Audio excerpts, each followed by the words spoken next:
Alors, je présente maintenant Rachel Guérin, étudiante en master archives à l'Université d'Angers de France. Elle va présenter une affiche sur l'identité militante, pratique et normes archivistiques en prenant le cas des instituts CGT d'histoire sociale fédéraux de 1982 à nos jours. Alors, je vous donne la parole, Rachel. Merci, bonjour déjà. Je vais lancer le partage d'écran. Hop. Est-ce que vous voyez bien le poster? Tout est Oui, bon? oui, Ok, oui, oui. ok, parfait. Donc je vais essayer d'alterner un peu le français et l'anglais, donc n'hésitez pas à me dire si c'est un peu perturbant. Donc déjà, bonjour à toutes et tous. Je suis ici aujourd'hui pour vous parler de mon sujet de recherche que je développe dans le cadre de ma première année de master archives à l'Université d'Angers, comme il a été dit précédemment. Mon travail est dirigé par Madame Bénédicte Graille, qui est présente aujourd'hui. Et ce travail porte à l'heure actuelle le titre de Identité militante, pratiques et normes archivistiques, à travers l'exemple des instituts CGT d'histoire sociale fédéraux de 1982 à nos jours. Donc pour celles et ceux qui ne seraient pas forcément familiers ou familières à la vie syndicale française, la CGT, donc la Confédération générale du travail, c'est le plus ancien syndicat professionnel en France et à l'heure actuelle, il demeure le premier syndicat en termes d'adhérents et d'adhérentes. To introduce this to you in English, today I'm going to talk to you about the thesis I'm working on for my first year of archives master degree at the University of Angers. My work is being directed by Madame Bénédicte Graille, and currently it's entitled Activist Identity, Archival Standards and Practices through the example of the CGT's Federal Social History Institute since 1982. And for the record, the CGT is in France the most ancient trade union, and nowadays it's still the biggest trade union in France. Donc, pour vous donner un rapide historique sur la création des instituts d'histoire sociale, que j'appellerai les IHS ou les instituts. Le premier institut qui est créé, c'est celui de la Confédération, en 1982, donc qui est créé par Georges Segui, qui est un secrétaire général de la Confédération qui quitte son poste à ce moment-là. Et il est soutenu dans son projet par son remplaçant au poste de secrétaire, donc par Henri Krasuki. Et donc, rapidement après 1982, de nombreux instituts sont créés par la CGT, dans la CGT, à différentes échelles du syndicat, donc que ce soit au niveau de la fédération, de l'union départementale, de l'union locale. Mais mon étude se limite aux instituts qui sont liés à des fédérations CGT. Et donc, le premier institut qui est créé, qui soit relié à une fédération, c'est celui de la Fédération des cheminots en 1997. Donc, qui est suivi de près par la création de l'Institut de la Fédération des activités postales et de télécommunications, du PTT, en 1998. En 2001, c'est l'Institut de la Fédération des travailleurs de la métallurgie qui est créé. Et en 2002, c'est celui de la Fédération des mines et énergies.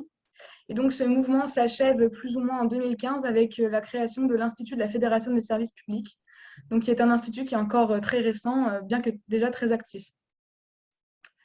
To give you a little bit of context, the reflection in France is quite late on the archives of unions and of the world of work, even though initiatives existed since 1949 and even a little bit before.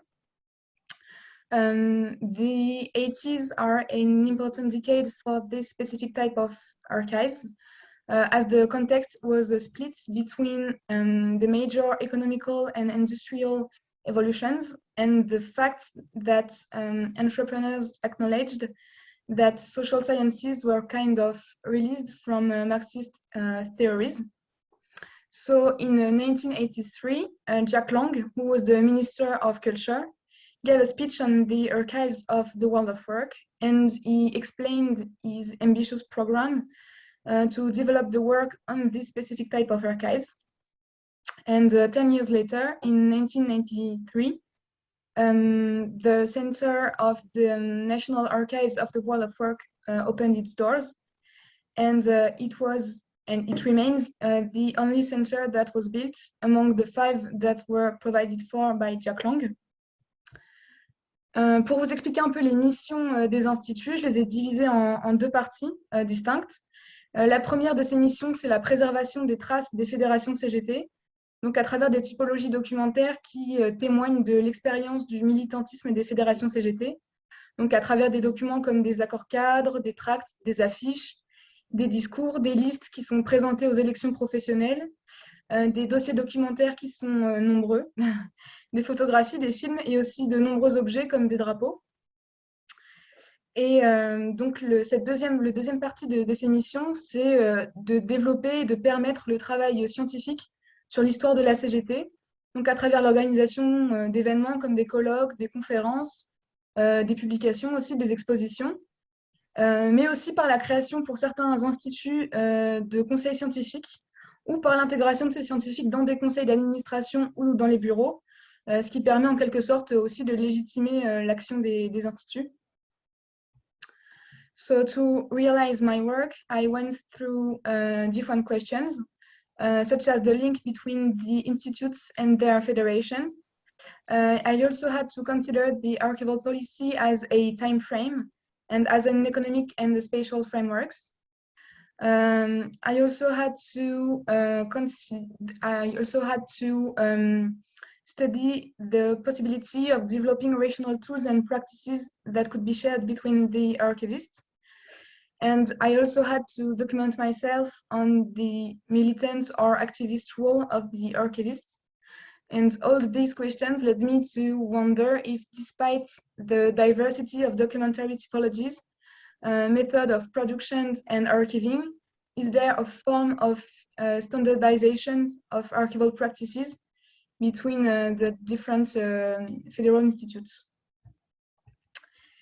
Et rapidement, pour vous expliquer un peu la méthode que j'ai suivie, que je continue de suivre, j'ai conduit des entretiens avec les archivistes des instituts et avec 2 présidents d'instituts fédéraux, ce qui m'a permis, dans le cas de 2 IHS, d'avoir une vision assez globale du monde des archives. J'ai également envoyé un questionnaire aux fédérations qui m'intéressent, sur lesquelles je travaille. À l'heure actuelle, j'étudie les sources propres au service, donc comme les instruments de recherche qui peuvent être produits, les états des fonds ou encore les récollements. Et j'étudie aussi les différents supports de valorisation, donc comme les ouvrages ou les articles ou encore les rapports d'activité. Voilà, donc je vous remercie de votre attention. Merci Rachel pour cette présentation. Alors, j'attends s'il y a des questions dans le chat ou on a un main levée et un applaudissement. Alors, Anaël, tu peux ouvrir ton micro et poser ta question. Bonjour, bonjour. J'ai une question pour Rachel. Merci beaucoup pour cette présentation, c'était vraiment intéressant. Je voulais savoir si dans le travail, parce que tu es en train de le faire, donc est-ce que tu as déjà peut-être des réponses à ça? Est-ce que tu vois que ce type d'archives s'approche plus d'un type d'archives qu'on pourrait appeler communautaire, ou vraiment tu vois déjà des pratiques archivistiques bien établies et bien rodées dans ce que tu as pu voir entre les différents groupes? Merci pour votre question. Donc en fait, c'est assez partagé. Certains archivistes ont une formation très universitaire en archives.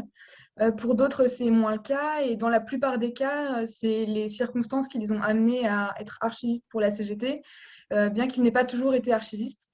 Donc c'est vrai qu'on a une pratique qui se relie à celle d'un centre communautaire, d'autant plus dans la manière dont les archivistes envisagent leur travail. Il y a aussi une forte volonté de s'ouvrir sur le monde scientifique, le monde universitaire, sur un public aussi plus large.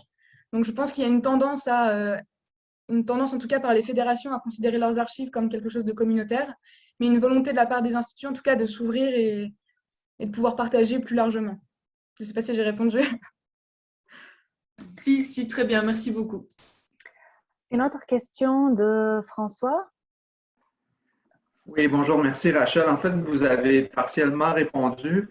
Ma question était par rapport à s'il y avait de la collaboration entre les différents archivistes des différents organismes et et comment cette collaboration est instrumentalisée et opérante. Vous voulez dire entre les fédérations ou entre les différents syndicats? Entre les fédérations?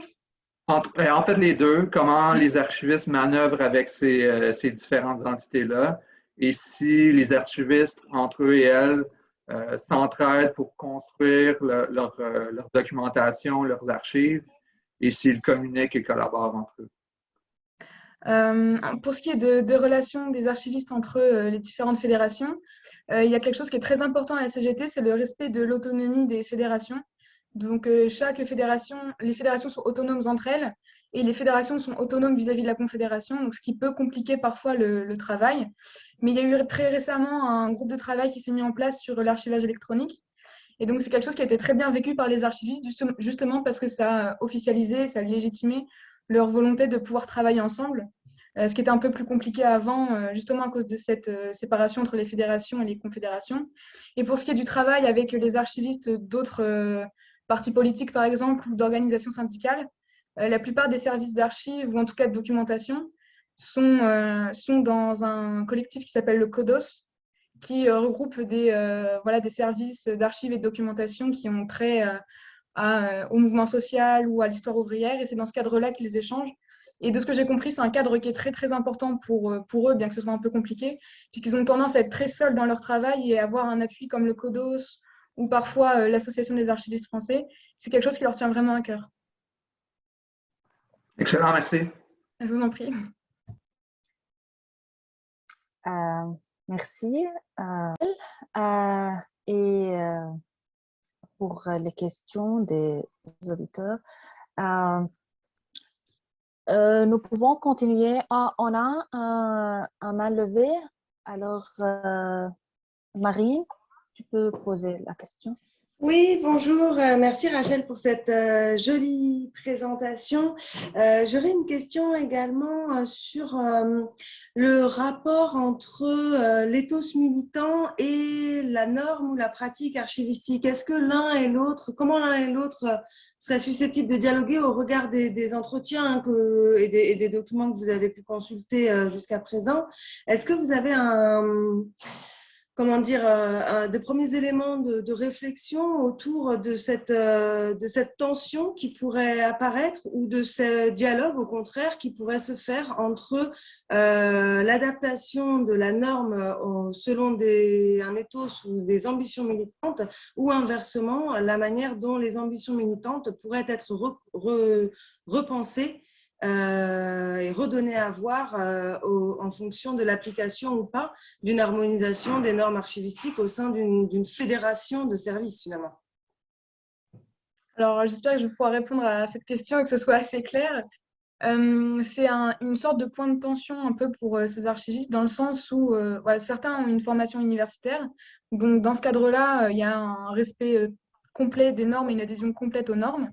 Mais c'est une minorité de ces archivistes. Il y en a beaucoup, il y en a un certain nombre, c'est 3 sur 5 qui n'ont pas de formation universitaire en archives. Et donc, dans ce cadre-là, le travail s'est appris, comme ils le disent eux-mêmes, sur le terrain, donc en confrontation avec les fonds, avec les militants. Et dans ce cadre-là, c'est plus compliqué l'adhésion aux normes, d'autant plus que leur travail est très sujet aux commandes en fait, qui sont passées par la fédération, en tout cas aux demandes qui sont faites.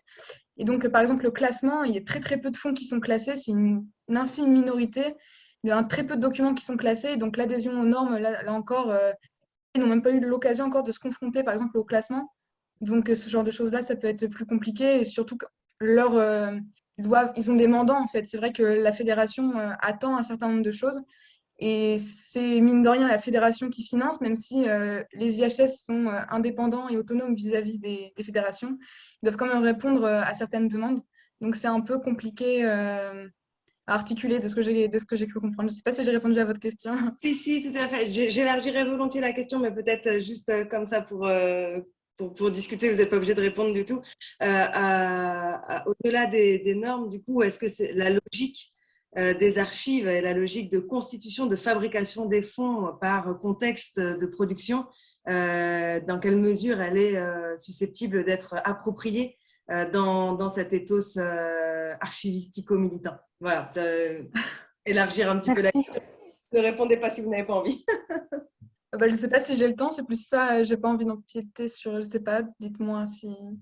Si tu as quelque chose à dire, tu peux la dire rapidement et on continue avec notre troisième présentateur. Ok, bah, pour essayer d'être rapide, comme je vous l'ai dit, en fait, il y a très peu de fonds qui entrent dans les services d'archives. Beaucoup sont encore dans les bureaux des militants ou du secrétariat, ce genre de choses. Et c'est vrai que en fait, les fonds entrent généralement à l'occasion d'événements comme un congrès ou un déménagement. Et comme tout se fait dans l'urgence et qu'après, les archivistes n'ont pas nécessairement le temps de retourner sur ces fonds-là, c'est vrai que c'est assez compliqué et parfois ils doivent y retourner plus tard. Donc c'est vrai que la constitution des fonds, c'est compliqué. D'autant que pour les archivistes, tous les archivistes ne sont pas la même opinion de la question. Donc c'est un peu aléatoire. Ça dépend des instituts en tout cas. Ce sera intéressant. Merci. Merci.